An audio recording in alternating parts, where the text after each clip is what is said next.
In this issue of Crushing Capitalism, we discussed the true functions of consumer debt and why it should not be transferable. First off, let's not confuse this with, say, an individual transferring a credit card balance from one card to another. In that case, nothing's being transferred at all. Instead, what you're doing is you're repaying in full your original debt obligation and then entering into a brand new agreement with another financial institution.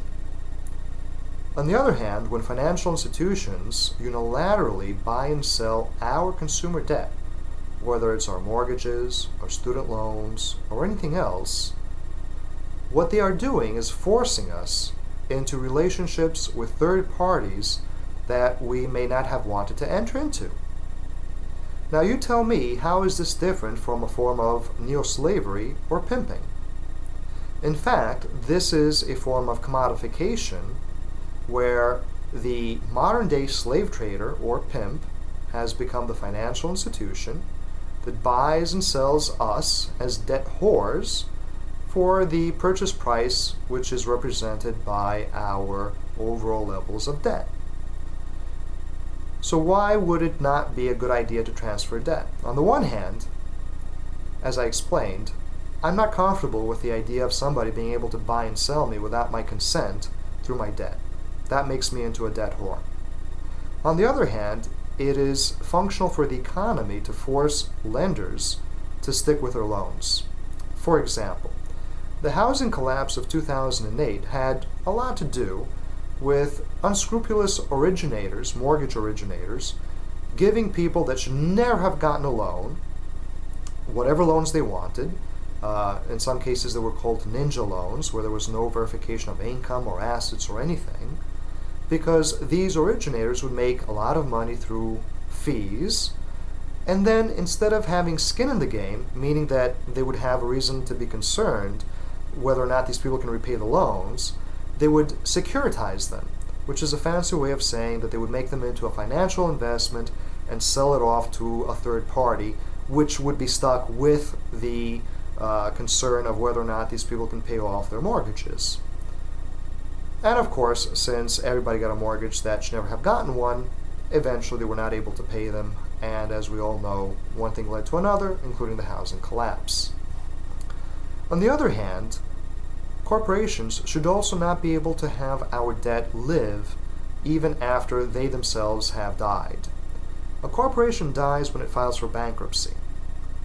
In that case, whether the bankruptcy is to totally dissolve the corporation or to reorganize it, there are different quote-unquote chapters of bankruptcy, what usually happens is that a lot of the financial obligations that that corporation has, typically to its own workers, are eliminated.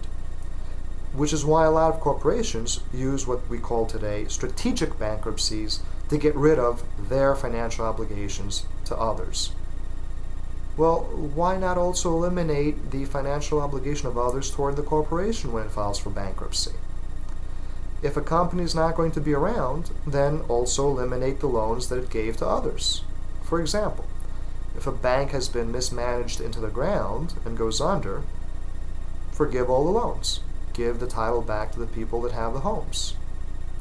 Why should you have to sell the debt that people have from these companies after they cease to exist, which in essence is a form of estate sale, where the property has become me and my debt? Which really brings us to the question of what is debt? What is the real function of debt? Before I can explain this, we have to understand that incomes for the working class and then later on for the middle classes in the United States have stagnated from the 1970s onward. This is a common statistic, this is a common fact that everybody knows within the financial world. You can read up on these statistics from sources like the Economic Policy Institute. And the reason why the incomes of the working class and the middle classes have stagnated since the 1970s is because of policies that really break the working class. For example, globalization.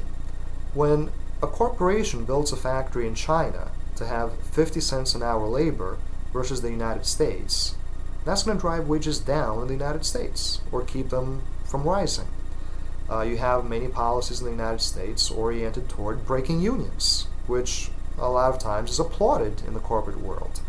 You have anti-labor laws, like in New York you have the Taylor laws, where God forbid public employees strike, they can be arrested and have their unions fined.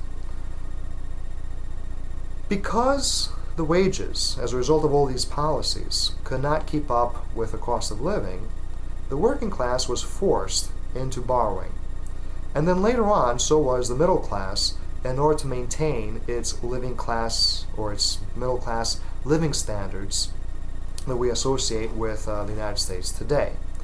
As an example, we have seen that credit card debt has more than doubled from 1990 to 2003. We have seen that home equity loans have more than tripled from 1990 to 2006. More indicative, we see that the average household debt as a percentage of after-tax income for the United States has gone from 30% in 1950 to over 120% in 2005. So then, what is the function of this debt other than for the workers and the middle class to maintain themselves and their lifestyles?